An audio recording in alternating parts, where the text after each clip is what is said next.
Visi pirkėjai įsivaizduoja, kad va čia dabar Jurgis ištrauks centre Gedimino prospekte ar ten Pilies gatvėje 60 kvadratų pilnai įrengtą butą už 100 000. Taip nebūna. Ar įrengti 50 kvadratų butą tame mieste, ar pastatyti daugiabutį 6000 kvadratinių metrų, problemų tiek pat.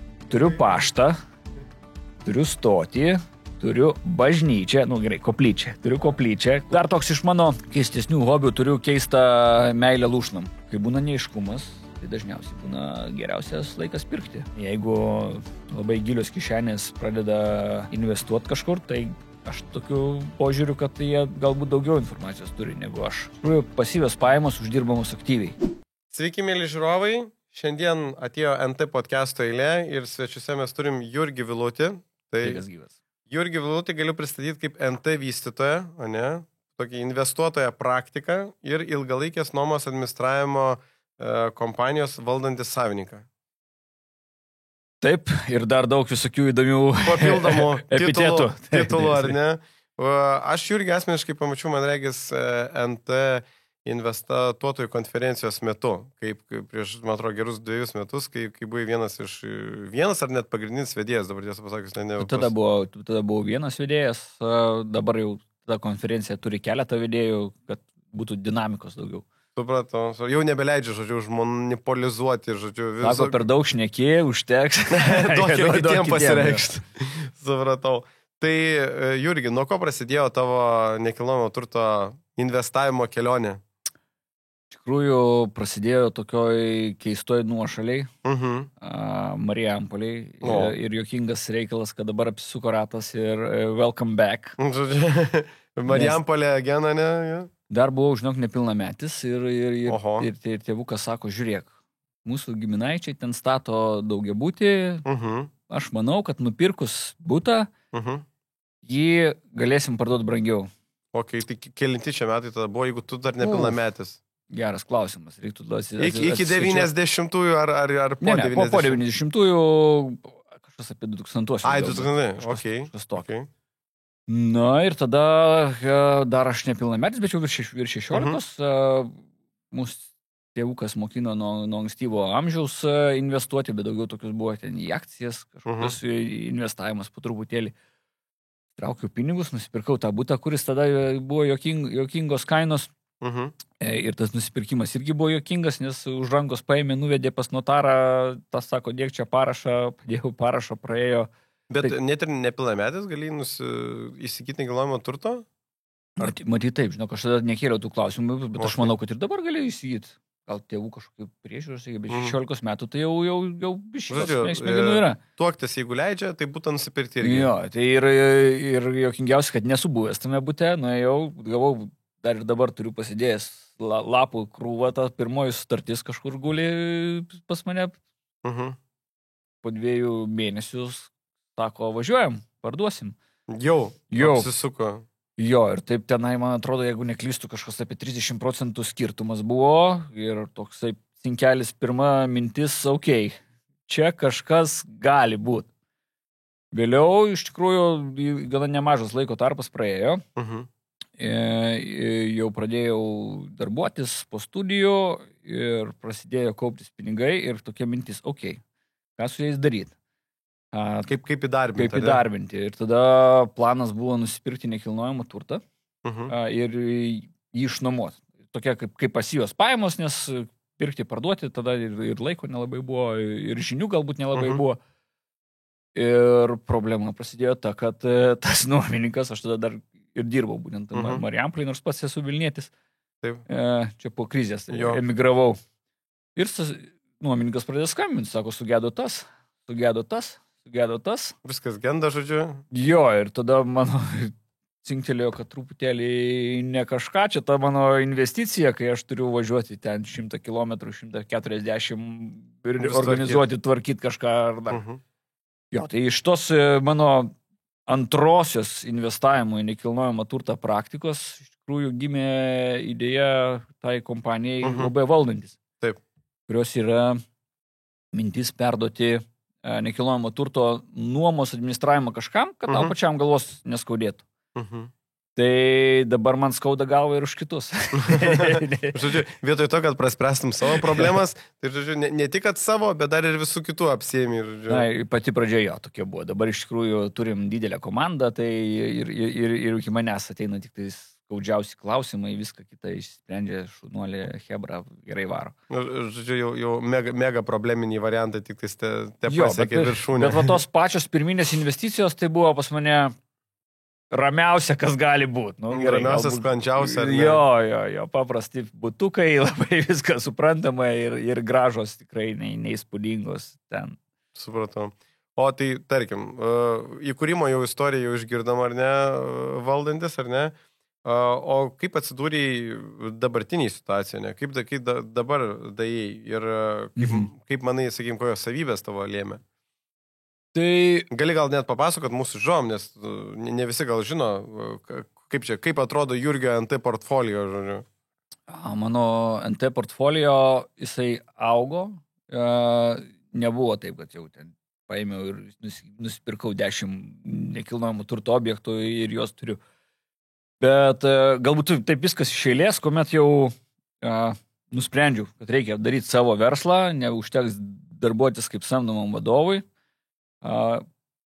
Atsinešiau tą mintį apie UAB valdantį, kad pateiksim mes žmonėms tokią paslaugą, kuri čia išspręs jūsų visas problemas, nes žinau, kad yra žmonių, kurie turi 10 būtų, 15 būtų ir čia mes pasiskaičiavom, kad mūsų break-even pointas 100 būtų ir mes šitoje pasieksim. Tai break-even pointą net negaliu tai padinti, tą 100 būtų mes pasiekėm tik tai po 4 metų. Tai ką galvojom, kad per pusę metų. Tai klaidų buvo kelyje, bet atėjau su tą mintim, kad pateiksim tokią paslaugą. Ir dirbant toje sferoje, tai reiškia, prižiūrint nuomojamus butus, tiek savo, tiek kitų, pradėjo belsti žmonės, sako, žiūrėk, tavo yra labai gera paslauga, tu gerai tą darai, bet mes norėtumėm su tavim dirbti, bet mes neturim buto. O kai tu jau kokius 4 metus kasdieną stebi ir nuomininkus, ir butus, ir nuomos kainas, ir žinai problemas, žinai ne tik tai problemas, ką nuomininkas gali padaryti, bet tu net pasižiūrėjęs į butą galėjau paskaičiuoti, kiek tau kainuos jį privesti iki to, kas tinkama nuomai, kaip nepermokyti už įrengimą nuomos. Tokius niuansėlius, kurių pačioj pradžioje labai sunkiai susigaudė.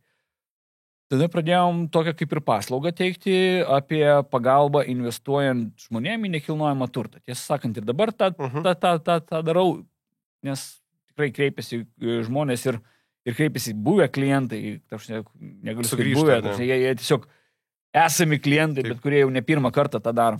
Tai jie, tarkim, ateina žmogus, sako, noriu turėti investicinį objektą, padėk man jį įvertinti, padėk man, nežinau, apsiskaičiuoti, kiek, tarkim, remonto sąmata gali kainuoti. Viskas paprasčiau. Ateina, turiu 200 000 arba galimybę pasiskolinti, arba ten 100 000 arba galimybę pasiskolinti.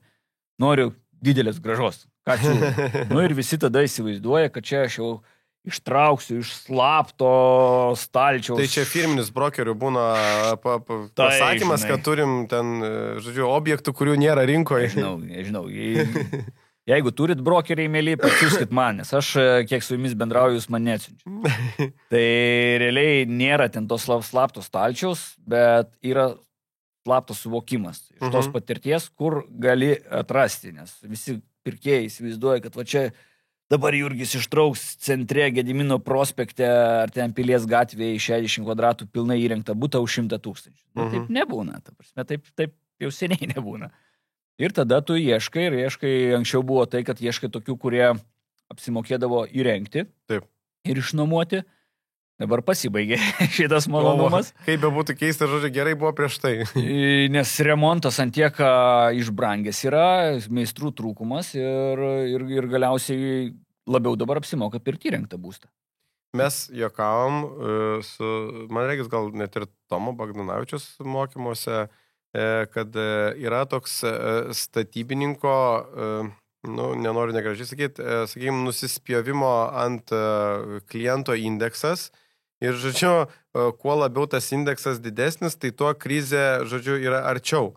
Tai jis prieš metus ar prieš 2 vertino ten, žodžiu, 8 iš 10 Pat įdomu, kiek dabar reikėtų jo paklausti, kiek yra. Tai sakė, krizė ten už metų ar 2, bet COVID'as atėjo. Tomai, žinok, manau, kad jau yra 11. netoli 11. Vat, nutikimas šią savaitę, pirmadienį, nuvažiuoju. Objektas milžiniškas. Kaip grįžau į Marijampolę. Marijampolė stato milžinišką pastatą. Marijampolės apimtimis. Stogo konstrukcija virinama ir sustojo darbai. Ir aš klausiu statybos darbų vadovo, o kodėl? Kas atiko? Nutiko? Sako, suvirintojas išėjo 2 savaitėm atostogų. O tai turėjo vieną? Ne, tai yra tam tikras kiekis, bet darbai pradeda stoti. Bet jeigu statybininkai pradeda atostogauti vasarą, tu žinai, kad krizė ne už kalnų. Nu jo, nes įprasta, kiek žinau, statybininkai, kad žiemą turėtų atostogauti. Žiemą. Žanro klasika. Supratau. Tai žodžiu, yra kaip ir paslauga, ar ne? O, sakykime... Taip, tai pradėjom teikti tą paslaugą, tokią kaip, surandam jums nekilnojamą turtą, įrengėm ir iš tapom toksai kaip ale fondas. Atėjo žmogus su pinigais ir viską pamiršo ir staiga pradeda gauti pajamas.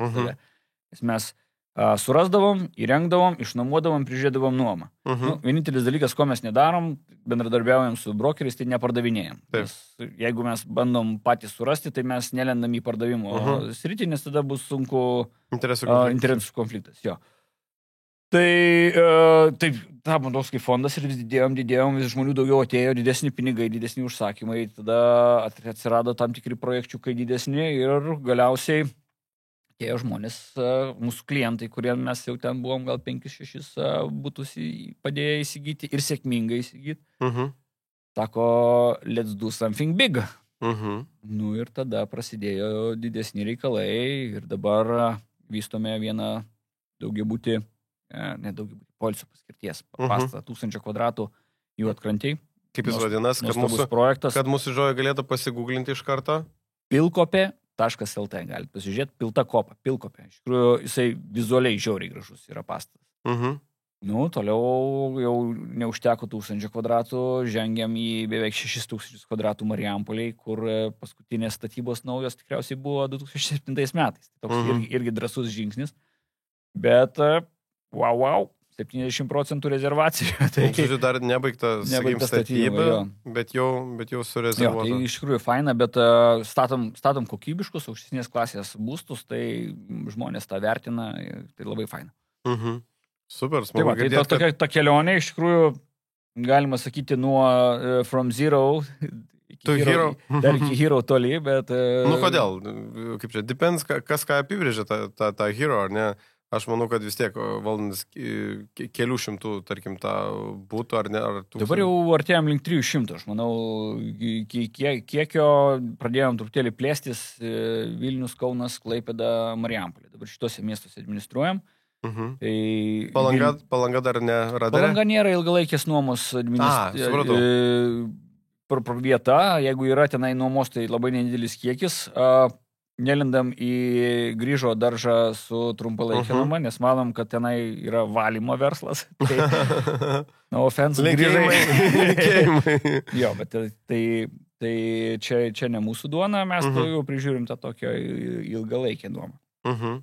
Tai jau daro daugiau mano komanda, kuri žino, ką daro. Jo, tai žodžiu, komanda apmokyta, įveiklinta, dabar Jurgiui reikia imti vis rimtesnių ir didesnių strateginių, žodžiu, objektų ar ne tokių darbų.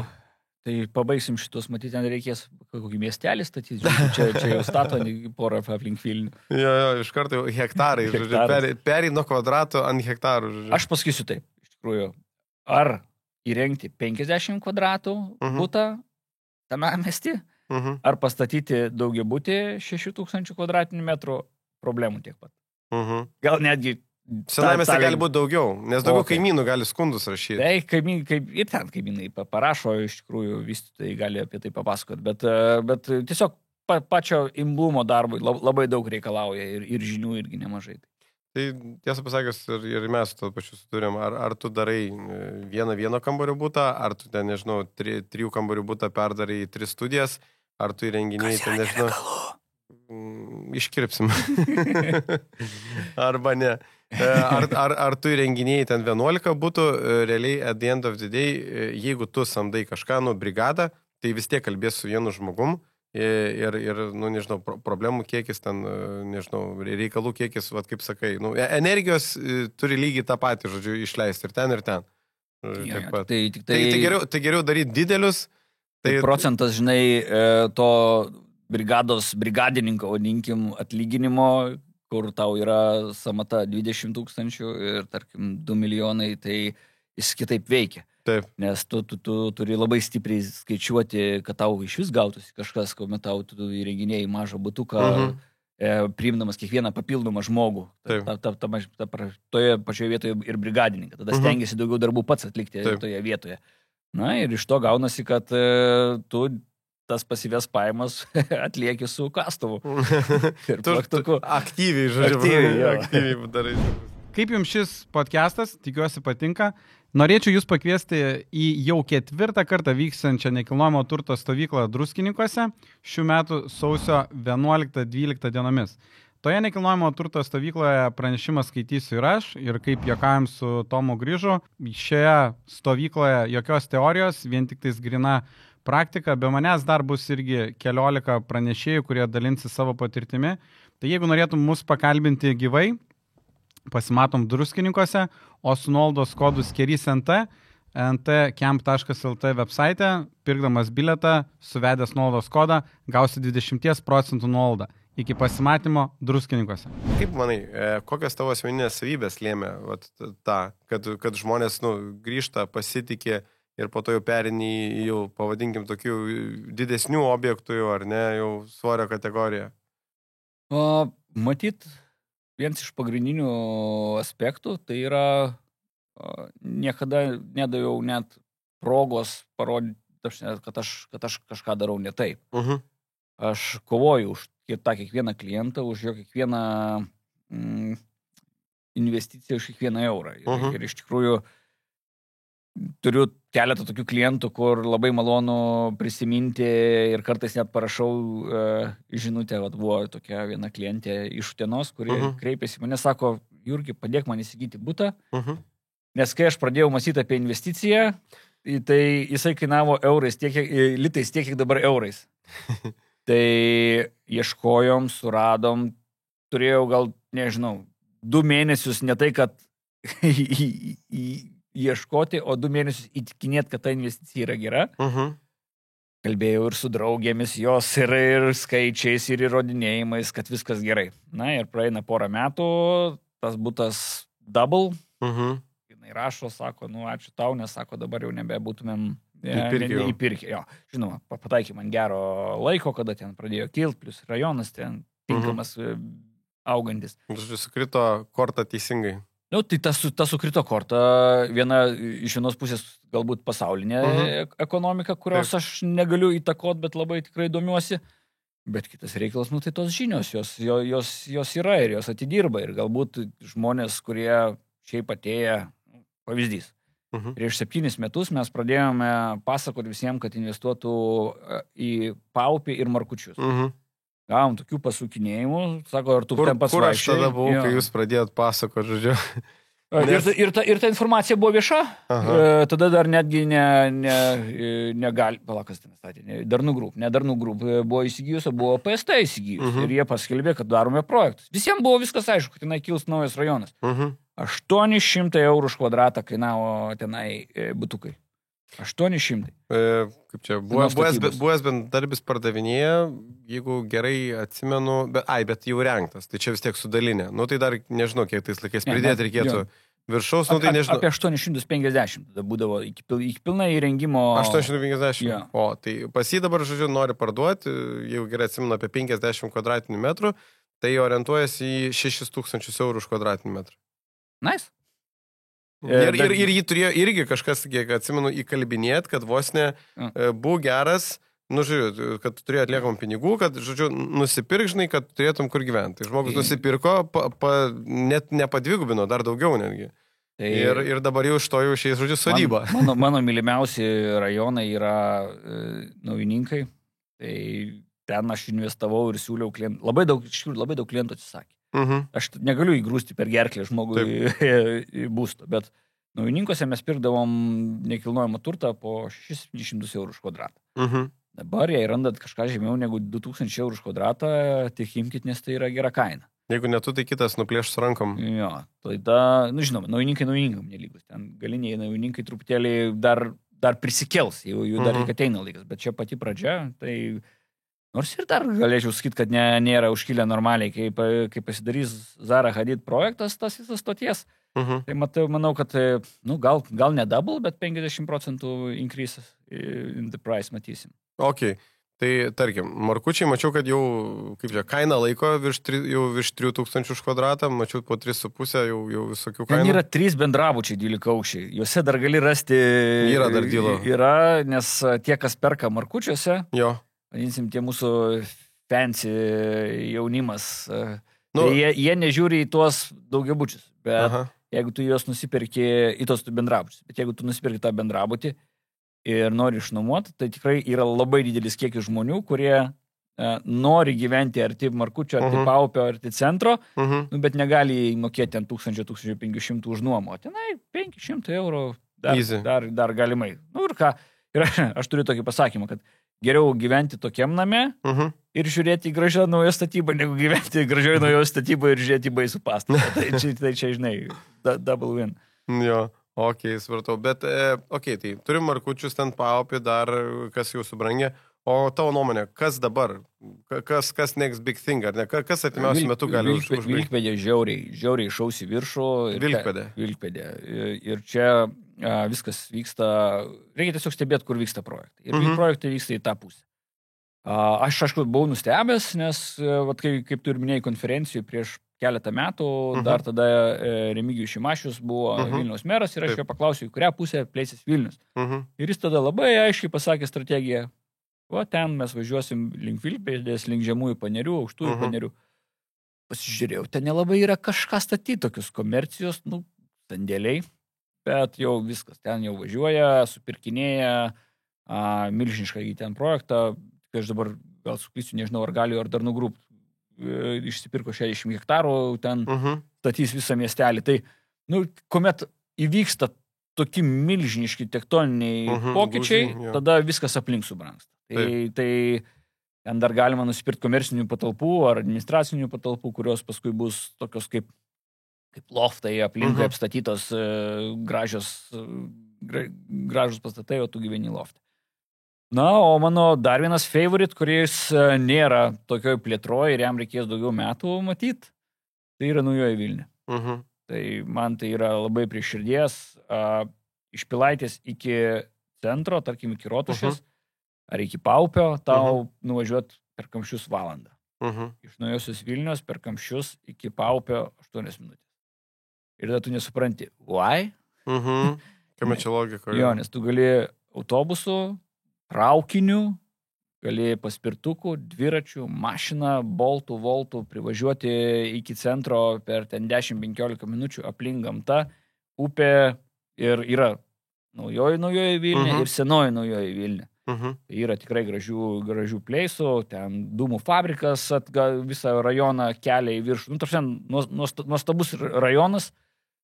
Ir aš taip stebiu truputėlį tokių didelių pirkinių iš investuotojų ir vystytojų, tai didelius sklypų perka. Tai reiškia, jie mąsto apie tą pusę, jie eis į tą pusę, bet dabar arkliukas yra Vilkpėdė ir naujininkai.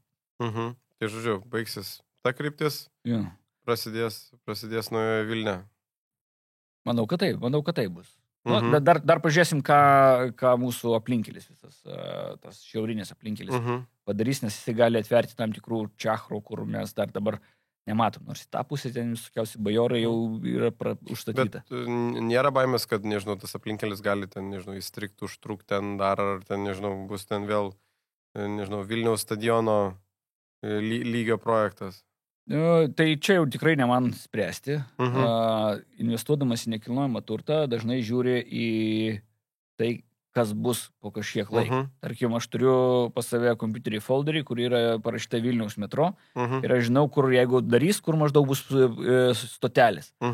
Nes jeigu atsiras Vilniaus metro, tai aplink stotelės pradės nekilnojamas turtas tiesiog kilti. Taip. Tai ar bus Vilniaus metro? Įsivaizduoju. Gal kažkada labai reikėtų mums, net ne dėl to, ne ekonominio reikalo, bet pasirodyti, kad mes esame miestas, ir visai neblogas bomb shelteris, žinai, yra pasislėpti. Tai kai žiūri į didelius projektus, tu turi tą skaičiuoti. Jeigu tu turi 2 objektus ir abiejų panaši graža, tik tai prie vienas dar turi opportunity tokį, kur gali priaugti, tada žiūri, kur geriau tenai investuoti. Na, žinoma, reikia žiūrėti į savo time frame. Koks tavo horizontas, koks tavo laiko horizontas yra, ar ne? Tai va, tai aš truputėlį galbūt skiriuosi nuo kitų investuotojų. Aš, kaip juokimės prieš laidą, nelabai mėgstu parduoti kažką, aš mėgstu pirkti. Nes aš iš tikrųjų, ir klausai, kas lėmė mano pokrypį. Aš net nesavybę, sakyčiau, nors gali pritraukti prie to. Aš, žinok, nuo mažens buvau tinginys.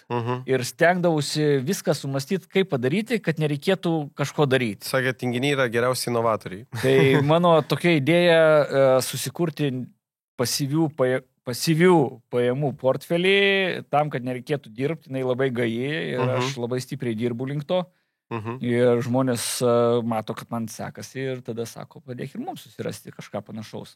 Ir aš noriu, ne? Ir aš noriu, jo. Bet ne taip viskas paprastas to pasyviom pajamom, ypač iš nekilnojamo turto. Ja.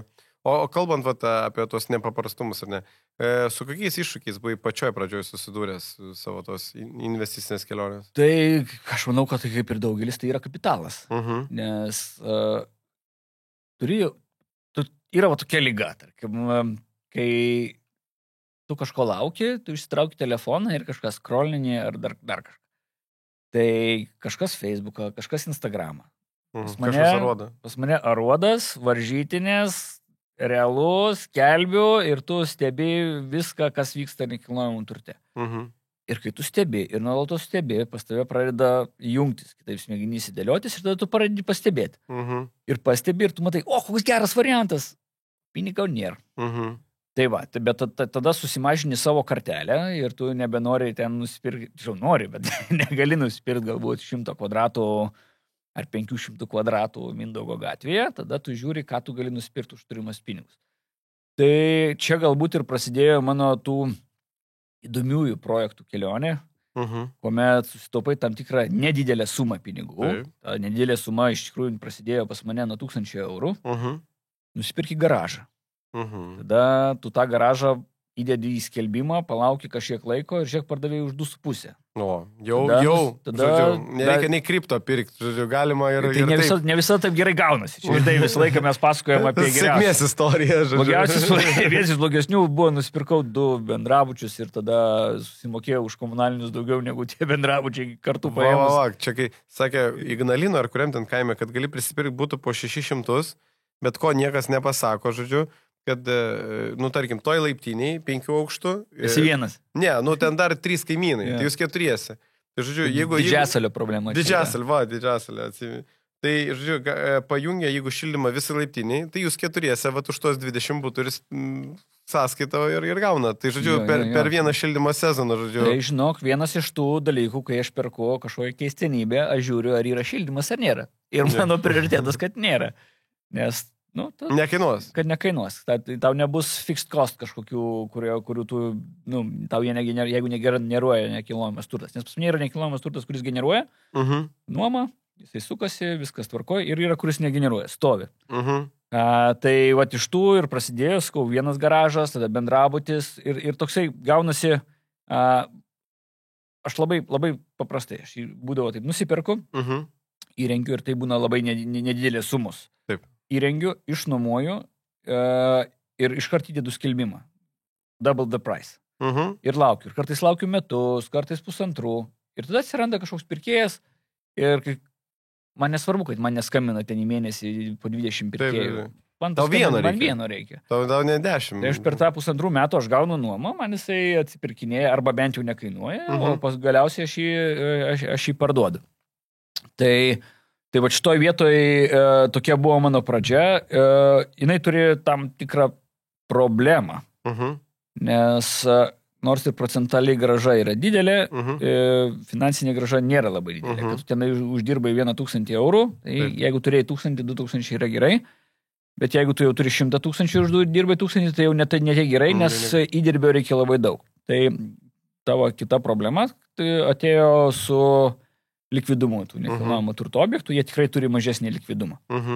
Bet, kaip ir minėjau, aš buvau prisipirkęs keiščiausių, dar su vienu ar keliais netgi sėdžiu. O koks, nežinau, koks buvo, tarkim, keiščiausias iš to, ką buvai nes jau girdėjau garažus. Jo. Jau girdėjau garažus, kas dar iš įdomesnių. Čia Rusių tai visi turbūt jau prisipirkė. Mes su draugais juokimės, kad aš bandau žaisti monopolį realiam gyvenime ir pasistatyti miestą.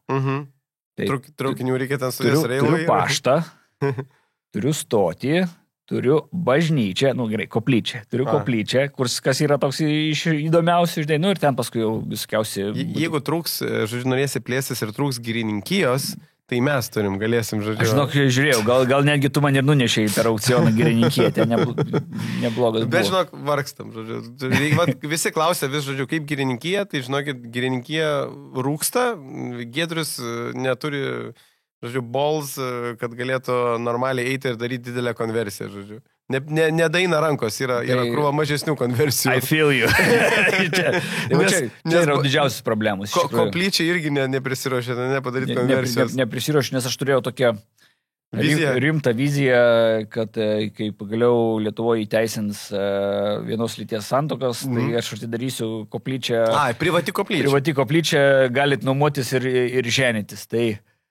Tai vis dar laukit. Čia, kitas folderis. Ten Vilniaus metro, tai čia, kai legalizuos santuokas. Žiūrėsim, ką pirmą legalizuos, ar metro, ar santuokas, ar žolę. Tada padarysiu, rūkimo hubą. Jokais. Bet jo, tai yra tokių keistesnių, aišku, tų Rusių yra garažų, galbūt dar toks iš mano keistesnių hobių turiu keistą meilę lūšnam. Tai... Kiek jau priglaudėjai? Aš gal papasakosiu apie savo strategiją, nes ta strategija yra tokia truputėlį keistesnė ir kai tu paklausi, kiek aš priglaudžiu, tai faktiškai ne vienos. Tai kaip čia lūšnų investicijos tada vyksta? Jo, tai visi labai nori... Žmonės, kai investuoja nekilnojamą turtą, jie truputėlį žiūri pagal tai, kaip jie dabar gyvena ir kur jie norėtų gyventi ir kur jie norėtų. Ir toksai, yra atitolimas nuo to, ko reikia rinkai. Taip, 100% žinok tau pritariu, nes aš atsimenu, kad, pačioj pradžioj, kai trūkdavo kapitalo, į bendrabutį nuvažiuoti, ir nusipirkti butą būdavo viskas normaliai. Bet po to, kai pradedi žmogus gyventi geriau, jau tada nuvažiavusi bendrabutį pradeda smirdėti. Prieš tai turbūt nesmirdėjo, kvepėjo jasminai, Faktas. Jo, ar degtinės butelių, daužyti. Po to atvažiuoji dar po kelių metų, jau ir nefainai atrodo, ir laiptiniai, ir tualetai. Turbūt tas bendrabutis nepasikeitė į blogą, gal net į gerą pasikeitė. Tu pasikeitė, išpindėjai truputį per tos kelis metus. Ir po to, tikrai pritariu, nes turiu tokių investuotojų, kurie nusiperka kokį ten bendrabutį, dar kažką pamato, kaip jis atrodo, o Dieve, sako, kuo greičiau reikia atsistum, kai siūlį investuoti, skaičiai atrodo gerai. Jo, skaičiai atrodo gerai, nuotraukos pusė velnio, bet kad važiavo realybėje, pamatė, sakė, greičiau tik tai stunk, nenori turėti. Tokie nuomos administratoriai kaip mes labai yra gerai, nes tu rečiau tenai eini, nežinai tų problemų, mes viską išsprendžiam. Ir tau galvos neskauda. Jo, žinoma, būkim bėdini, bet teisingi.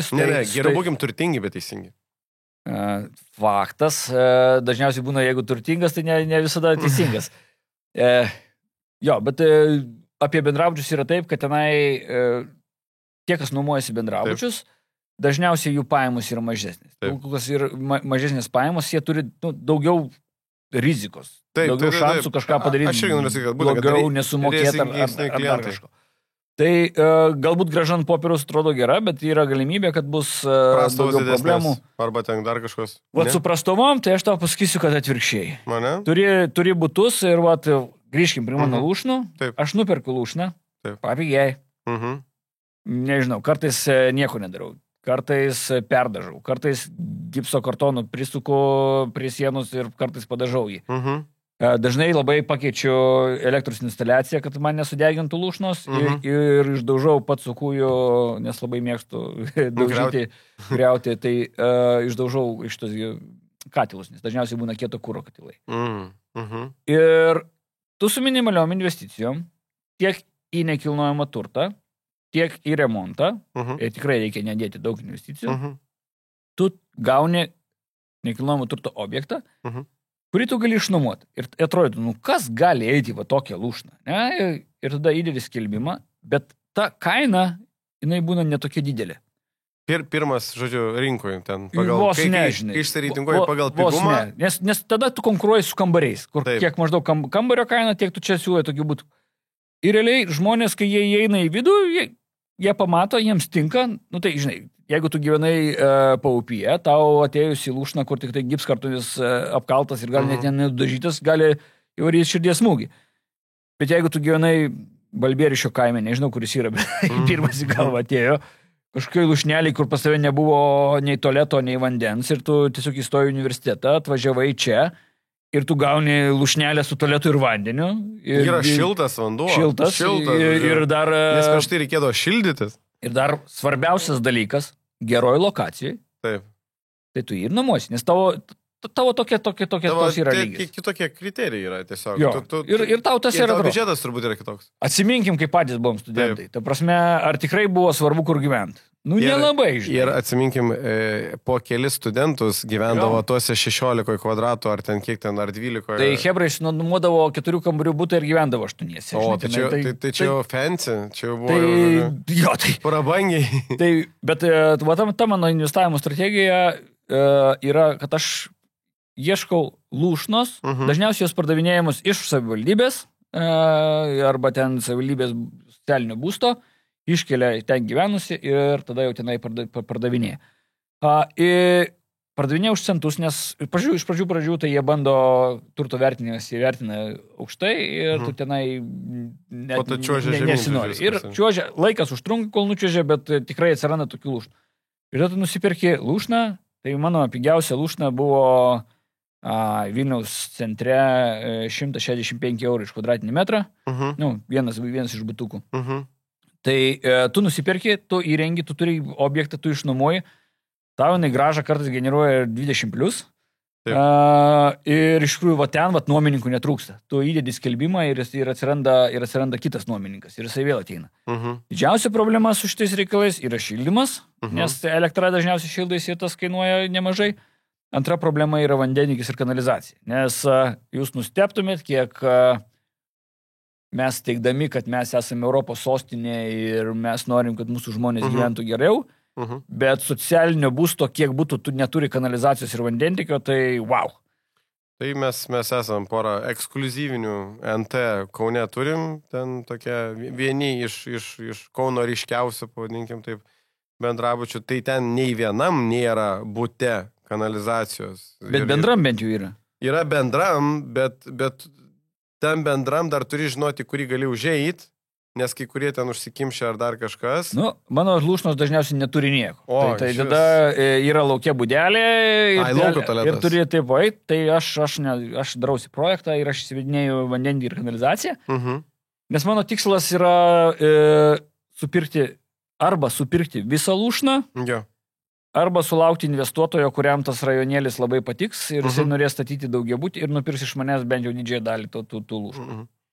Tai vizija yra, kad galbūt supirkus lūšną pasistatyti kažkokį mini daugiabutį visą paleisti nuomai, bet kol supirkinėjo, irgi generuoja grąžą, problema yra laikas. Neturiu pakankamai laiko įrengti visas lūšnas, tai dabar turiu tokių, kurios nieko negeneruoja. Aišku, dėl praėjusių metų ten jų nekilnojamo turto vertė matyti pakilo ir galima būtų parduoti, bet jos tokioje vietoje, kur aš paskui nesugebėsiu kažko kito įsipirkti. Nors keletą pardaviau, iš tikrųjų keletą pardaviau, užupyje pardaviau ir Reikia gal suras kokį statybos vadovą, kuriam deleguot, kad... Aš jau minėjau tau apie tą dalyką, kad jeigu tai yra labai maža vertė, tu nori labai mažai įrengti, tai kiekvienas tas statybos darbų vadovas... Labai ženklę dalį sudarys. Tai vis tiek norės, tai bent 1,5 tūkstančio eurų rankas su mokesčiais gaunasi, žinai, virš 2 tūkstančių. Tai 3 mėnesiai ir tau tą lūšną tiek kainuoja. Nu jo, tada matematika nesidėlioja. Nesigauna. Jo, bet čia toks mano, vadinkim, įdomesnis požiūris, hobis. Ir aš važiuoju pro tas lūšnas ir džiaugiuosi jas matydamas. Tai galima tave teoriškai, gal net, nes kadangi sakai vis tiek, kad turi, kiek suprantu, ne vieną, ir kadangi yra dar įrengtų, tai turbūt gal net ne 10, ne? Tai ar tave galima vadinti, nežinau, ten, kai buvo filmas Lūšnynų milijonierium? Jeigu skaičiuotumėm rūpijom, tai tikrai tai. Jurgis Vilutis, žodžiu, pas kitas irgi turi pristatymą. Lūšnynų milijonierių. Ir maža žvaigždutė. Indijai. Rūpijom. Jo, tai nėra, žinai, visos mano investicijos į tenai. Turiu ir normalių objektų, kurie generuoja ir 7%. Čia, manau, jau mažiausiai galbūt riba vadinkime. Bet dabar mano didžiausi laiko valgytojai tai yra investiciniai šitie vystymo projektai, kuris vienas yra Pilkupė Juodkrantėje, o kitas Šešupės terasos Marijampolėj. Ir dėl ko sakiau, kad sugrįžau į ratą, nes dabar esam toje situacijoje, kur aš... Kai tu esi tas giminaitis, kur stato? Jo, bet ir toje situacijoje, kur žinau, kad kai pasibaigs projektas, praėjus porą, nežinau, mėnesių, gal pusė metų bus 30% plus, tai aš visiems saviškiams rekomenduoju. Jo. Geras projektas. Šešupės terasos, ar ne? Nereklama čia pasigirimas. Čia Marijampoliečiam, žodžiu, kaip čia, papildoma informacija, žodžiu. Papildoma informacija. Jo, kur gali brangti NT 30%, žodžiu. Šiaip, dariau podcastą praeitą mėnesį apie regionus. Ir aš manau, kad Marijampolė vienas iš tų regionų, kur nekilnojamas turtas brangs, nes tiesiog infrastruktūra yra tvarkoma, yra darbo vietos kūriamos naujos. Ir nemažai. Ir ekonominės zonos plečiamos, ir aukšto išsilavinimo įstaigos kūriamos. Taip, ir dar viena autostrada, visą kitą, kad sutvarkyta paprastas, sakyčiau, susiekimas irgi tas prisideda, manau, labai. Tai aš manau, kad, sakykim taip, Vilnius, aišku, gyvena atskirą gyvenimą su savo kainom, ar ne. Kaunas ir Klaipėda, jie turbūt, koja eina ar ne pagal tą kainodarą, bet tokia periferija, aš manau, dar yra tikrai, mes kodėl irgi ten pradėjom netgi tos pačius Kėdainius eiti, dėl to, kad Kaune nebeįpirkdavai. Tai, žodžiu, eini ten, kur, nežinau, už 100 eurų už kvadratą gali kažką nusipirkti. Ir mažuose miesteliuose aukcionuose niekas nedalyvauja. Arba ten vienas kitas. Jo, o jeigu dar koks nors keistesnis su klaustuku, tai tu gali sudalyvauti. Pabandykit Vilniuje sudalyvauti aukcione, kurio pradinė kaina iki 150 000. Tai ten jau net neapsimoka registruotis, nes tu prarasi tą registravimo mokestį, kai ten 120 eurų. Tai tiesiog net nėra tikslo. Ir kas įdomiausia, kad kartais tų varžytinių kainos galutinės, jos atitinka rinkos kainą. Viršyje. Arba viršyje. Aš nesuprantu logikos. Ir ne vieną kartą tiesiog azartas. Dėl to mokymuose, kai pasakoju apie varžytinės, labai paprastas dalykas. Pasidarai matematiką, užsidedi automatinį statymą ir išeini žaisti futbolo, nežinau, kept šašlyką. Laimėjai, nelaimėjai. Nes, gal dar 5 eurų, gal dar 100, gal dar 200. Ir taip, Žiūrėk, kad jau išvažiavai, jau saugiklį išmušė, jau ten. Kad nebelieka įrengimui. Kita vertus, mes taip su kolega Marium buvom nusipirkę 2 namus Raudondvarį. Tai po to taip ir sudegė mūsų tie po 10% pradėti įnašai. Nes kai jau jungiam loginį mąstymą, kad ir matosi ten Raudonės pilis, ar ne, viskas labai fainai, bet kažkaip supratom, kad viešbučio mes ten turbūt ar ten 2 viešbučių nedarysim tuose namuose. Ir žodžiu, ant galo paleidom. Neatsimenu kiek, bet turbūt kokie 100 000, žodžiu, padeginam. Pats faktas yra skaudus. Jo, supratau. Tai, sakykime, susidūrė su truputį iššūkiu kelionės pradžiai, o dabar tos pačios varžytinės, ar ne, ta besikeičianti tokia realybė, vis tiek reikia prisitaikyti, dirbi jau su dideliais projektais. Kokie iššūkiai dabar, kai jau vystai projektus jau po 1000 kvadratinių ir daugiau? Su kokias problemas čia sprendi? Kapitalas. Žodžiu, pinigai yra visada senyšių. Jo, nes iš tikrųjų man labai patinka rekonstrukcija, bet rekonstrukcija yra pats sudėtingiausias statybos rytis. Daug lengviau yra nugriauti ir pastatyti naują. Mums tą patį investuotoją su Girinkė rekomenduoju. Labai ir pastoviai. ir galiausiai Excelį pamatysi, kad taip ir buvo tiesa. Jo, bet aš jam vis sakau, nupirkom ten, nežinau, 100 PM ar 137 eurų iš kvadrato. Negali būti, kad statyt Kėdainiuose apsimokėtų labiau, žinai. Tai bet gali būti, kad jis teisus jo in the long run bus. Kad sklypas bus vertingesnis nei pastatas. Jo. Gali būti. Iš tikrųjų labai sudėtinga rekonstrukcija, nes tu nežinai karas. Ir kartais randi tokių džiausmų, kurie iškelia samatą stipriai. Tai vienas, antras reikalas, tai yra tas visas managementas, nes iš tikrųjų, kaip ir minėjau, jau truputėlį artėja matyti link kažkokios krizės, nes visiškai nebėra, gal ne tas žodis pagarbos, bet kažkokio atsakomybės prieš užsakovą. Tu užsakinėjai didelėmis sumomis ir tiekėjas tiesiog net jam neįdomu. Pats ten numetak, kai suskaičiuok man pasiūlymą pateikti, tai pasidauginsi, tai ten pasižiūrėsi, neperžiūrė patys, klaidų pridaro. Ta prasme, tu turi dirbti už visus. Tai va tas yra galbūt dabar toks iš sudėtingesnių, galbūt tokia nuoskauda yra, žinai, nes atrodo, kad tu, kai darai gerą projektą, ateinis, nori... Išleidė normalias pinigų sumas, pavadinkim taip ar ne. Ir tokio, žinai, feedbacko nėra teigiamo visai. O gali būti, kad yra gal tiesiog sezoniškumas, vis tiek vasarą visi statybose gyvena daugiau mažiau neblogai. Rudenį gal net dar geriau gyvena. Mes projektus pradėjome 2019 metų, tai žinau, per tą laiką ne vien vasarą buvo. Buvo visko. Nu jo, mes su vienu daugiabučiu irgi buvom gerai užskridę, kai vis sekantis, ateinantis, ten statybų, nežinau, ten brigados ar kas vadovai vis duoda naują samatą. Ir čia buvo, žodžiu, COVID'as praužė, tai sekantis metai, 21 metai. Ir vis sekantis samata, žinai, yra... Po nulį dasirašo. Ne nulį, bet ten po 20 000 eurų dasirašo. Ir tu tada jau kažkurio metu ten atėjo ketvirtas, skambini pirmam arba antram. Jie sako, ne, tas samatas mesk jau šiukšlių dėžę. Sako, jau kainos, jau išplaukė tas laivas. O tu ten, nori pasilyginti, dar kažką pasiskaičiuoti, bet kol visi praeina, kol visi prainspektuoja, kol iš visų ten išsimuši tas samatas, tai pirmas sako, jau, žodžiu, galėjau sudeginti. Buvo tas tragiškas laikotarpis tų samatų kitimo, nes buvo labai didelis neaiškumas, kas bus. Jo. Iš tikrųjų, kai būna neaiškumas, tai dažniausiai būna geriausias laikas pirkti. Taip.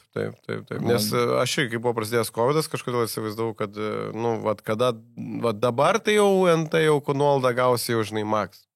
Nifiga, kaip tik sprandžina šovė viršų. Bet pačioj pradžioj, pirmus porą mėnesių labai gerai. Buvo kol panika, jo dėrybos, imk ir ypač kažkas, jeigu paskola kažkokia nelabai protinga buvo pasiėmę, tai...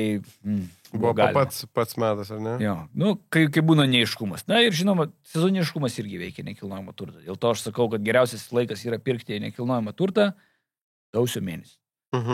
Nes lapkritį praėjo ten šventės, Black Friday, prieš kalėdas jau nieko tu nepirksi, nes ruošiesi kalėdom, po kalėdų išsileidai pinigus, šventės praėjo, tu nieko nepirksi. O tas, kas įdėjo spalį savo skelbimą, jam jau praėjo 4 mėnesiai. Ir niekas neskambina. Jis jau labai motyvuotas nuoldom. Taip, labai motyvuotas. Ir tu paskambini ir sakai, aš galbūt ir domėčiausi, jeigu būtų geresnė kaina mano atžvilgiu. Tai tokie triksai veikia. O rugpjūtis? Nes kiti sako, kad pirkimui visai neblogas, žodžiu, nes tie, kas atostogauti, nežinau, išėjo ilgesniam laikui, kaip tie suvirintoje ar ne, tai kad, Liepa štilis, ten rugpjūtis štilis, rugpjūčio gale, kad... Ne, žinau, to nepastebėjau. Kaip tik rugpjūtis, rugsėjais, galbūt labiau rugsėjais, bet rugpjūtis tai nuomos yra bulių pikas, o rugsėjai grįžta visi iš atostogų ir gerai, ką čia perkam, parduodam, tai kažkoks aktyvėjimas būna. Gal birželis toks būna primigęs, bet su sausiu vasariu nepalyginsi. Tai žodžiu, sausio mėnesį reikia kešą biškį pakaupti, žodžiu, arba būti pasiruošus, kad būtų likvidžioj formai, kad galėtum, jeigu reikalai esant, išsitraukti ir eiti, nes nuolaidų karalius gali būti, ar ne, kaip sakyt, pasiruošęs padalinti truputį dovanų.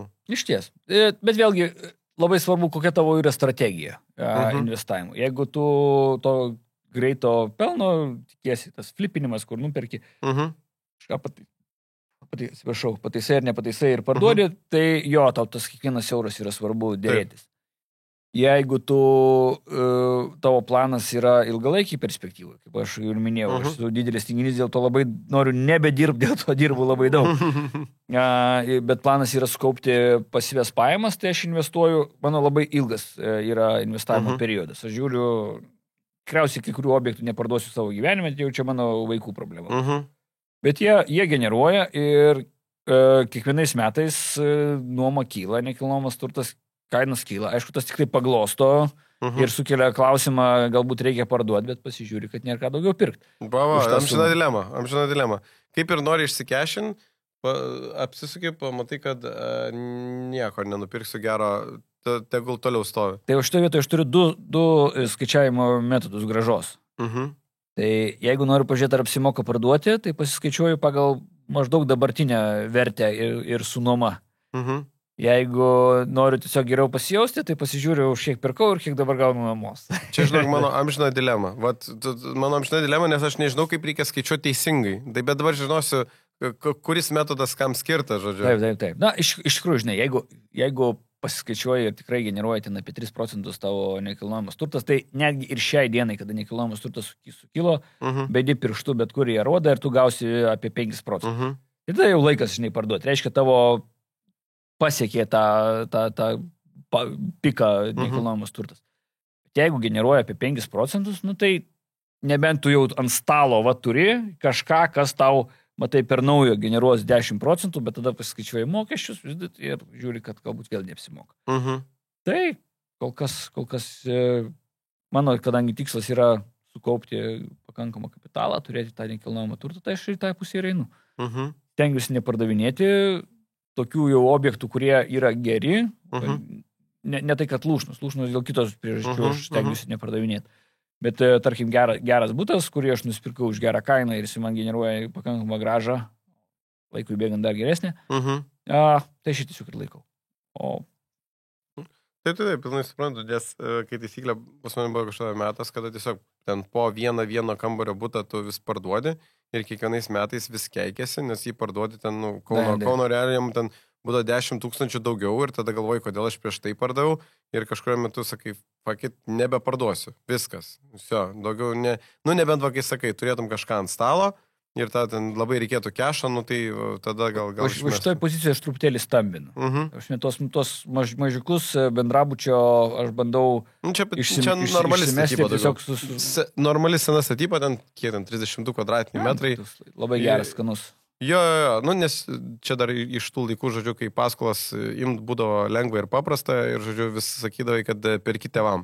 Nemėgsta manęs bankai visai. Ir bankai apsimesdavo dar, kad, žodžiu, kad tiki. Penktas butas savo gyvenimui. Man jau nuo 4 jau nebėjo kortą, žodžiu.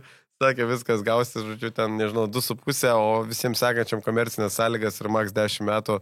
Ir kai 10 metų būna tik tais paskolos terminas, tai ten sugriūna visą matematiką, nes tiesiog, įmoka žiauriai užbrangsta už jį. Ir tada jau no-go, reikia vėl iš naujo išrasti kažkokį dviratį papildomai, jau dar kažką. Ar nežinau, eit pas numai už brangiai, ar rentų bajų, ar dar kažką, žodžiu. Kas galėtų būti. Žinai, yra tas, iš kur gauti pinigų, tas 3F. Jo, Friends, Family, Fools. Tai, žinai, reikia pradžioje išnaudoti artimiausius kontaktus, kas gali paskolinti. Aišku, pokštas, prieš juos turi didžiausią atsakomybę turėti. Taip, tikrai. Tai, tarkim, tiem, kas žmonės investuoja, flipina ar ne, arba, nežinau, ruošis dabar investuoti, kokius kelis patarimus galėtum jiem, nežinau, pasakyti iš savo, vis tiek, patirties turi vežimų vežk, ar ne? Iš tikrųjų, vienas iš svarbiausių reikalų, kurios toks patarimas, tai yra pradėti, nes labai daug kas masto, daro Excelius ir vis nepradeda. Aš visą laiką sakau, paskaičiuok blogiausią scenarijų. Nusipirksi, matai, kad blogai eina, parduosi, tai nueisi 3%, 5% į minusą. Jeigu tu jau perki, tai tu neparduosi 50% pigiau. Tai reiškia, tau šitą pamoką, bet tu sužinosi labai daug, ką tu kitaip nesužinosi. Kol nepradėsi daryti. Tai pirmas pirmas reikalas, galbūt pirmas patarimas būtų pradėti, tiesiog pradėti, bet ką. Baisu už 200 000, nupirk už 20, nupirk už 10, nupirk už 15, pasižiūrėk. O antras reikalas pakeisti savo mąstymą ir nemąstyti, kur aš norėčiau gyventi, o kur tavo nuomininkas norėtų gyventi. Taip. Kur tavo nuomininkui reikėtų gyventi. Ir tada supranti, kad prie Judros gatvės pusrusyje visai neblogai, jeigu yra nedidelė kaina. Jo, nes gal studentui labai arti į fakultetą, gal perėjus per gatvę, žinai, ten, nežinau, jo universitetas, ar dar kažkas, ir jam nebūtinai reikia, kad ten langai būtų nuo lubų iki žemės, nes, jis tiesiog neįpirks. Taip. Nes ir jam nesvarbu, ir jam ta gatvė nesvarbu, ir jam nesvarbu kaiminystė, jam svarbu kaina. Jeigu tu investuoji į tokį pirkėją. Tai dvi tokios galbūt. Pirmas pradėti, nes būtinai reikia pradėti. Taip. Antras yra būtent pamastyti kitaip. Jo, nemastyti kaip per savo prizmę, ne? Nes, nežinau, aš kaip pabūnu kituose nekilnojamo turto objektuose, tai tu supranti, kad tų Lietuvų yra ten, nežinau, N+K. Tu gyveni savo burbulę, bet yra žmonės, kur gyvena kitam burbulė ir dar kitam burbulė. Galvau dar vieną trečią, kuris man labai pasiteisino, aš kurį pasinaudojau per COVID-ą. Aš kalbėjau dabar apie naujininkus, apie Vilkpėdę, apie Naują Vilnią ir žmonės tikriausiai galvoja, pakalbėjo gerai, aš žiūrėsiu ten Žirmūnas Antakalnį. Pasimkit savaitgalį, turit šunį, pasimkit šunį, praeikit. Bijot praeiti naujininkus, pravažiuokit. Ta prasme, aš tiesiog per COVID-ą taip išnaudojau laiką, aš pervažiavau beje kiekvieną gatvę, kiekvieno rajono. Ir taip tu supranti, ir aš taip įsimylėjau Naują Vilnią, ten žiauriai faina, o tie žmonės, jie visą laiką kinta. 93 metais pats pavojingiausias ir pats blogiausias rajonas buvo Senamiestis, 95 Užupis, pažiūrėkime dabar juos. Tai gal čia reikia taip ir eiti pagal tą nusikalstamumą? Kada buvo 97-ais, kaip tik sekė, o čia daugiausia nužudė, reikia čia gyventi. Ne, reikia pirkti, nes toj kils, toj raus raketa. Tiesiog Lietuva nieko naujo neišranda. Mes naudojamės tais pačiais ekonomikos ir verslo principais, kurį naudojasi pasaulis. Pasimkit Ameriką, pasimkit New Yorką. Pasižiūrėkit, kaip tenai keitėsi, kaip ten koks Bronxas buvo pavojingiausias, dabar geriausias rajonas. Tiesiog išsivalo, nes į centrą pradeda keltis turtingesni žmonės ir tie, kas nebegali tenai išgyventi, arba tiesiog, tu esi nusivylęs gyvenimų šeimininkas, prasigėręs ir tau ateina ir pasiūlo už tavo butelį 200 000. Wow, žinai, davai. Ir tada tu svajonė išsipildė. Nusipirki kur sodžiuje už 6 000 ir prageri 194. Argi negyvenimo laimėjimas. Tai, bet čia, aišku, alkoholizmas problema, čia pokštavom truputėlį, bet ką turiu omeny, kad jie visi po truputį išeina iš senamiesčių ir keliauja tolyn. Ir aš taip truputį mastau, visą laiką turiu tokią mintį, ne, žmona juokiasi, o ką akmens amžiaus žmonės daro? Tai aš labai tokią analogiją akmens amžiaus žmonės turiu, kad visą laiką būdavo barjeras kažkokia upė. Ir jie niekad neperėdavo upės. Tai Šnipiškės labai ilgai buvo rajonas non grata. Niekas nesikėlė. Naujamiestis, nes upė. Tada Naujamiestis labai ilgai nesiplėtė, nes Pylimo gatvė visiems asociavusi kaip upė.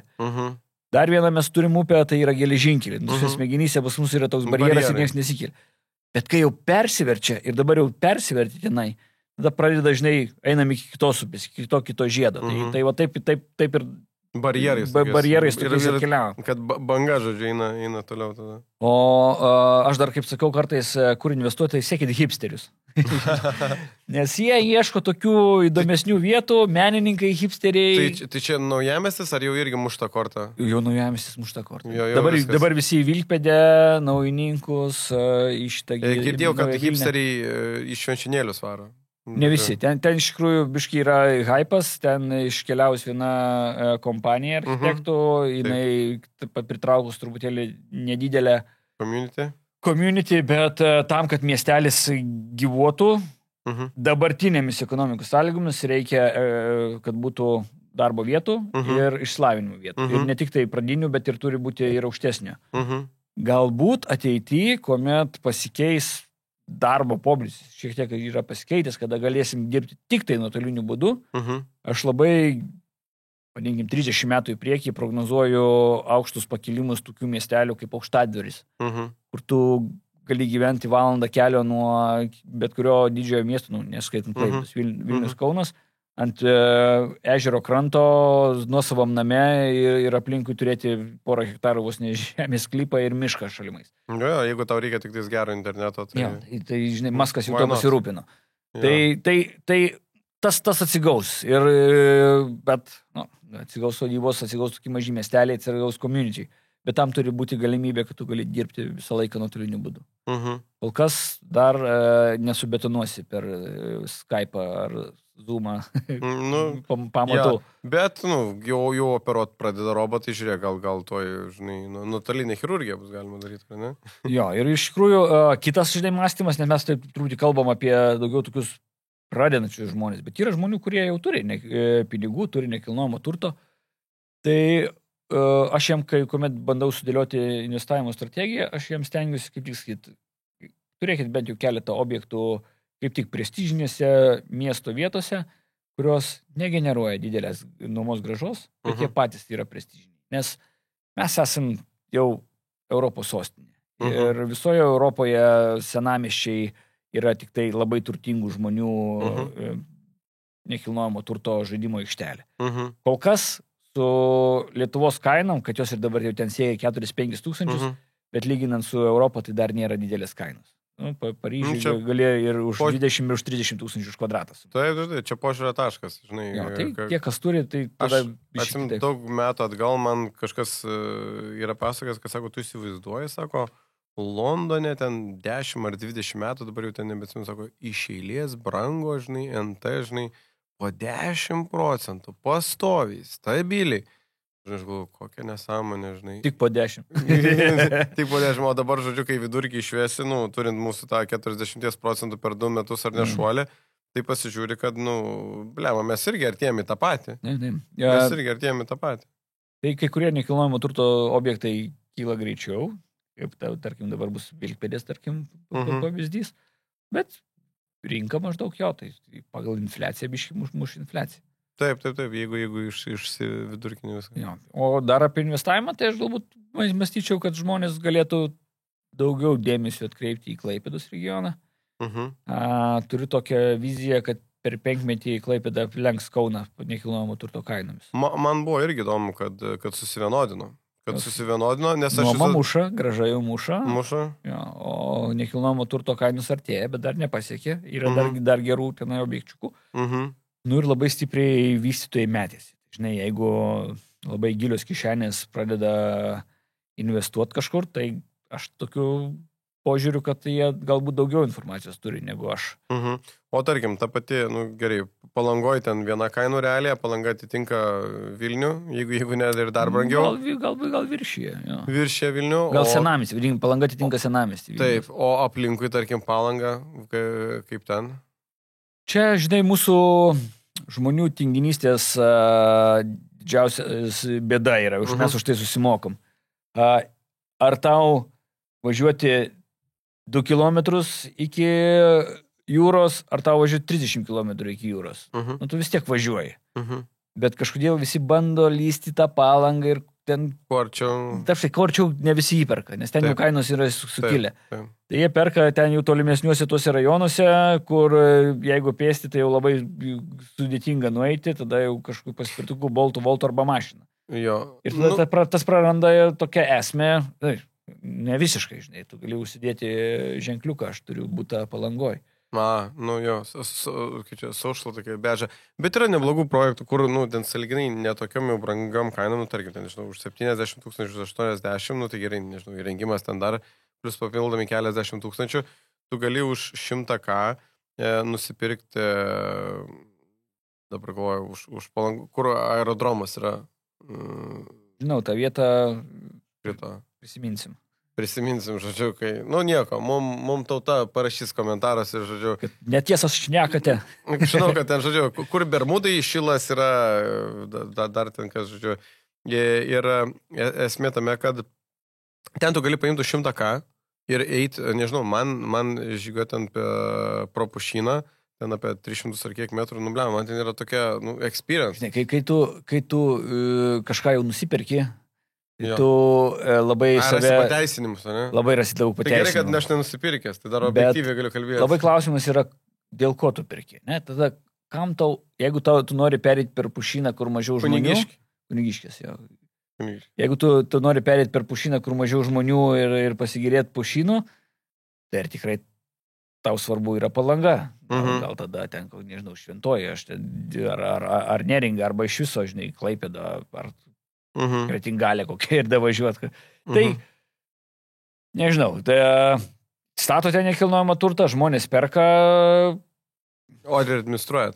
Pasakėjai, Klaipėda, nes mes ilgalaikę tik tai nuomą administruojame, tokią pasirinkę esam savo šaką. Tai tenai kol kas nėra mūsų žaidimo laukas. O ilgalaikės nuomos administravimas brangiai kainuoja? Jeigu tai yra tavo vienintelis nekilnojamas turtas ir tu ten kiekvieną centą skaičiuoji ir jis ten, nežinau, bendrabučio tipo kambariukas ir tavo pirma investicija, tada taip. Bet jeigu, nežinau, ten turi, nežinau, 3-4, jau pradėjo kažkas gest, nežinau, vieną kartą kraną. Net negest. Iš tikrųjų, tai yra, aš labai paprastai lyginu. Vėl lyginu su tuo fondu. Tu investuoji į fondą ir kažkaip nekeli klausimų, kad tavo fondas pasiima ten nuo 1 iki 2% nuo tavo investuojimų sumos. Ne? Tai mūsų paslauga net nesiekia 1 arba 2% sumos nuo tavo investicijos. Bet visi žiūri nuo gražos kažkodėl. Jeigu tu gauni, nes mes įmame 10% nuo nuomos.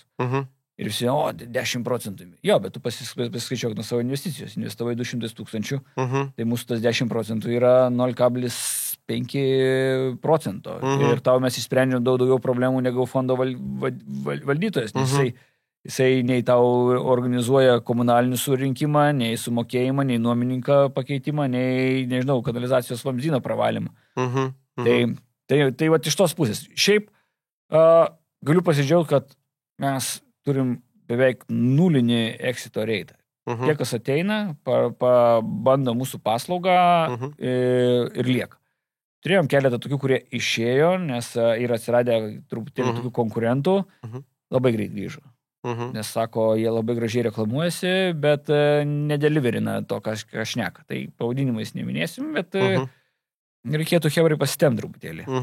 Supratau. Tai žodžiu, sakykime, tarifas, tai plius minus yra apie 10% nuo nuomos kainos. Ir sakykime, o kai keičiasi nuomininkai visą kitą, tai jūs... Tai čia yra, kai žinai, kaip atskira paslauga. Galima ją užsakyti, galima neužsakyti. Nuomininko suradimas. Jeigu užsisakai, mes paimam kaip ir visi regular kompanijos, 1 mėnesio nuomą. Koks yra skirtumas, kadangi mes laikom tą tokį ilgalaikį santykį, tai mes įsipareigojom, kad mes surasim kitą nuomininką, jeigu jisai išsikraustys. For free. Tarpsne, išsikraustys nuomos laikotarpį. Garantinis. Jo, garantinis. Ir netgi jeigu ilgai nesurasim, tai mes iki 1 mėnesio kompensuojam prastovą. Tai prasme, mes atstovim savo žodį, kad mes suradom gerą nuomininką ir jeigu netyčia kažkas tenai blogai, tai tu nepatirsi nuostolių iš prastovos. Galbūt ten reikės susimokėti už komunalinius, jo, per tą mėnesiuką, bet prastovos tu nepatirsi. Tu skaičiuodamas gražą gali daug geriau tą gražą pasirinkti. O kaip kainą, tarkim, nustatot, nes vis tiek ten gal kažkas sakys, tai jie ten, žinai, nustato mažą kainą, tai tada, žinai, lengva surasti, žinai, nuomininką. Ar tai yra kaip čia diskusija, ar visą laiką mes klausėme savininko, ką jisai norėtų. Koks lūkestis, ar ne? Jo, iš savininkų galėčiau pasakyti, kad 80% prašo kažkodėl mažiau negu rinka, negu mes išnuomojam. 20% prašo daug daugiau negu galima išnuomoti. Mes informuojam savininką, bet sakom gerai, žiūrėk, dedam, mes to duosim ataskaitą, kiek laiko buvo, kiek skambučių sulaukim, kiek apžiūrų buvo ir tada spręsim. Tai dažniausiai taip ir nuvažiuojam. Bet apie nuomą vėlgi yra nuomos bangavimas. Ir mes tengiamės, kad mūsų visi objektai išeitų į rinką rugpjūčio-rugsėjo mėnesį. Tam, kad mes nepapultumėm į šaltąjį ratą. Kas yra šaltasis ratas? nusipirkai objektą rugpjūtį, kaip sakei, pasidvestavai, 4 mėnesius ar 5 mėnesius remontavai, atėjo gruodis, tu nori jį išnuomot, nieks nesinuomoja. Ne, arba ateina, sako, nežinau, rinka, tarkim, būtų 300 PM, tu įdėjai už 200, ten, nežinau, 60, sako, gal nuolydėlį dar galėtume. Tai čia iš kitos pusės, nuolaidas šilaik prašo, bet tu išnuomosi už mažesnę kainą ir dažniausiai visi pasirašo sutartį metams. Tai tu visus metus gausi mažesnę kainą, praeis ir vėl tada bandai. Aš stengiuosi, kad, ateini ir klausi, ar tu nori nuomotis, nežinau, tarkim, nuomojamės, kad ir tą pačią sausio 1, tai ar tu nori nuomotis 8 mėnesiam, ar tu nori nuomotis, tai nežinau, 20 mėnesių. Nu, kad baigtųsi. Kad baigtųsi. Jo, tai mes panašiai darom, arba bandom pakelti, atėjus tam šildajam sezonui. Tai yra ten visokiausių niuansų, žaidimų, dar žiūri ir pagal rinką, pagal nuomotojų kiekį, pagal situaciją, tai čia daug žinai. Daug visko yra, atrodo, kad iš tikrųjų visiems labai atrodo, kad nuoma yra labai paprastas verslas. Tu nusipirkai, išnuomavai ir galvos skausmo nėra. Kol pats, neturi daugiau negu kad vieno butelio ir arba ten, nežinau, 2-3. Nors kita vertus, nežinau, pas mane yra, ten, tarkim, dabar, kad gyvena, regis apie 7, tai nes keli dar ten renginėjame, tai kas be būtų keista, kad, sako, ar neskambina žmonės, kad sugeda. Sakai, jo, ten vienam kranas yra buvęs ten, žinai, kitam yra skalbimo mašina buvęs, bet gal dabar to prisišnekėsiu, žinai. Tai, kad, jeigu yra normaliai padarytas kapitalinis remontas, tai nebyra tas tavo būtas ten, aš neįsivaizduoju, astronominiu greičiu. Jo, dabar pirmą, kurį reikėjo perdažyti būtą, tai tame, kuriame pas 8 metus pragyvenau, tai jį reikėjo perdažyti po 9 metų. Bet tai, ten du vaikai ten paaugo, žinai, maži, tai ten padirbėjo jau su sienu. Tu klausai, kaip skaičiuot grąžą. Tai aš labai tą patariu savo klientams, kad daug kas skaičiuoja, čia po 10 metų reikės daryti kapitalinį remontą. Žiūrėk, iš tikrųjų tai ne po 10, maždaug po tarp 14-16 metų. Bet jau kapitalinį. Ten sienų perdažinimas čia ne kapitalinis, čia, žinai, atsinaujinimas. Bet praeina laikotarpis ir tu matai, kad tau jau griūna pastas, patalpos. Ir tada tu turi 2 variantus. Kišti pinigus ir remontuoti arba parduoti tą nekilnojamą turtą. Jeigu tau generuoja geresnę grąžą. Tai labai paprastas Excelis. Tu atsidarai Excelį ir pažiūri, ar tu gausi kažką geriau negu įdėsi. Jeigu tu matai, kad tu įdėsi ir gausi tą grąžą tavęs nebedžiugins, tai tu šitą parduodi ir nusipirki kažkas, kas tau tinka. Bet sakau, dabar šiais laikais iš tikrųjų gana sudėtinga rasti objektą antiek pigiau, kad jį suremontavus tu išeitum į tą, ką žmonės jau būna suremontavę ir pardavinėję. Suremontuotą. Dabar darbo kainos, kai yra pabrangę, tai taip tikrai tam pritariu. Jurgi, ar žinai kokią nors, nežinau, skambę frazę apie investavimą arba žinoma, kurią žmonės suvokia neteisingai? Tai ta, kuri man ir kelia šypseną, žinai, apie pasyvias pajamas. Jau nekartą nuskambėjo šiandien. Jo, kad žinai, kad galvoja, kad pasyvios pajamos tai yra, kad tu nusipirkai ir tau nieko nereikia pridėti. Iš tikrųjų, pasyvios pajamos uždirbamos aktyviai. Taip. Pradedant nuo suradimo, įrengimo ir paskui nuomavimo. Tai ta mūsų kompanija valdantis ir turi tokį išsikėlę tikslą, kad iš nekilnojamo turto pajamas tikrai padaryti pasyves. Kad tau tikrai neskaudėtų galvos. Ir tai mes dar skambinam klientam, nes turim atsiklausti, sugedo ten šaldytuvą, žinai, ar remontuojama, ar perkam naują. Mes negalim už tave priimti sprendimo tokio, mes pateikėm visą informaciją, apsiklausim ir sakai, perkam naują arba remontuojam. Tai būna ir tu iš mūsų tokius skambučius, bet kiek mes sulaukim iš nuomininkų skambučių, tai mes nudrenuojam 90% viską. Tu žodžiu, kas 10 ten te prasibrauna. Jo, tai iš tikrųjų tiesiog reikia, gal netgi pargrįšiu truputėlį atgal į tavo klausimus, tai ko mes buvom, tarkim, neįsivertinę ir kas mums skaudžiausiai kirto, tai nelegalus nuomavimas. Nes mes viską darom legaliai ir žmogus ateina ir sako, tai jūsų paslaugos man kainuos 25%. Nes GPM reikės mokėti. Nes reikės mokėti GPM. Ir tada taip, jeigu tu iki šiol nemokėjai mokesčių ir tu dar, žinai, 10% susimokėsi, tai tau 25 atrodo daug. Jeigu tu legaliai viską darai, ką aš rekomenduoju, nes mokesčių inspekcija nepaleis geruoju. Ir ten, man atrodo, kad vis tiek jau gali pasikelti 5 ar 6 5 metus atgal gali. 5 tai, metus taip, atgal. man atrodo, 5 ir dar einami, tai ten realiai vos ne už 6 metus ten gali. Ir problema yra ta, kad, tarkim, tu turi būtą, tu minėjai pats gyveni, ten 8 metus, Taip. Ir nusprendai tik paskutinius metus nuomoti, tai tave pagauna, kad tu nelegaliai nuomoji, tai tu moki už jie skaičiuoja, kad tu 5 metus nuomoji. Nu ir įrodė, kad ne. Tada ten per teismus gali bandyti įrodinėti, bet jie pačioje pradžioje tokią prezumciją padaro. Reikalauja sumokėti už 5 metus, baudą, dėlspinigius, nu ir paskui ant padidinimo stiklo tave. Taip. Gal geriau kartais atsisekti ir mėgoti ramiai. Aš tai žinai manau, kad mes turim susimokėti fair share. Nu, pažiūrėkite į Vilniečiai į Vilnių, kaip mes gyvenam. Tikrai miestas žiauriai gražėja. Tie mūsų mokesčiai, jie ten ir eina ir tavo pats nekilnojamas turtas kyla. Aišku, tai tu gal geriau išleistum tos 15%, tai žinai. Painvestuotum į save. Krūdį kokį rimtesnį, ar telefonas 7, kai jau, žinai, per pusmetį pirkt ar kažką. Tai jo, bet mes turim susimokėti fair share. Pritariu tam. Tai pačiai pabaigai tada, mūsų žiūrovom, su kokia norėtum vieną mintim idėją, įžvalgą ar kažkokio palinkėjimo palikti mūsų žiūrovus? Iš tikrųjų, tokių galbūt, žinai, pamastymų. Visi galvoja, kad investavimas ne visi, didelė dalis žmonių neinvestuoja. Ir arba galvoja, kad reikia ten didelių sumų investuoti. Reikia pradėti nuo kažko, kad ir nuo mažų sumų, nebūtinai perki Vilniui, pirk Marijampolėj, pirk Ignalinoje, tu žiūrėk, kur vyksta kažkoks veiksmas. Ir jeigu tau trūksta motivacijos, atsiversk vidutinę pensiją ir suprasi, kad kai tu išeisi į pensiją, galėsi tiesiog balsuoti ir rėkti, kad pavogė šiferį ar ką tenai. Ar bloga valdžia, žodžiu, kad... Bloga valdžia, nes tada jau bus per vėlų. Tada jau bus per vėlų. Dabar dar gali daryti klaidas, dabar dar gali taisytis, dabar dar gali kaupti kapitalą. Nusipirkęs vieną bendrabučio butą Vilniuje, tu gali generuoti 80% pensijos. Tai va, iš ko aš būsiu turbūt girdėjęs tą frazę, kad, žodžiu, vienas butas lygų vieną pensiją. Didesnis, jo, bet bendrabutis maždaug 80% generuoja. Tai du bendrabučiai ir tu gyveni daug geriau negu 80% Lietuvos gyventojų pensijų. Taip. Tai ką, su to palinkėjimu ir paliksim tada mūsų žiūrovus.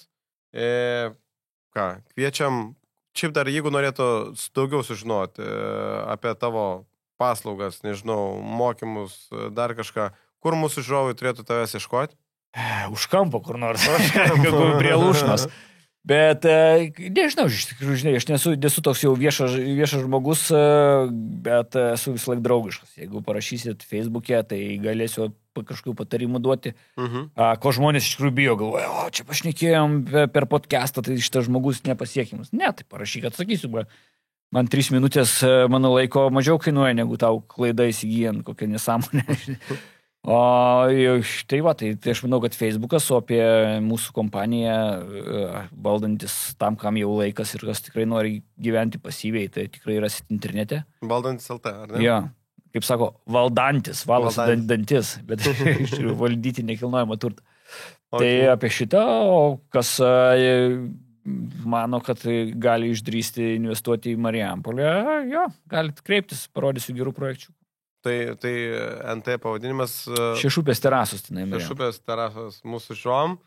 Ir ką, dėkui už tikrai gerą podcastą Jurgiui. Buvo malonu pabendrauti prie... Tai reikia tikėtis ne paskutinį kartą. Gerai, sugalvosim kažkokių temų. Gal kai ką nors įteisins, gal padarysime koplyčio video. Tiesiai iš įvykio vietos, žodžiu, kaip darėme.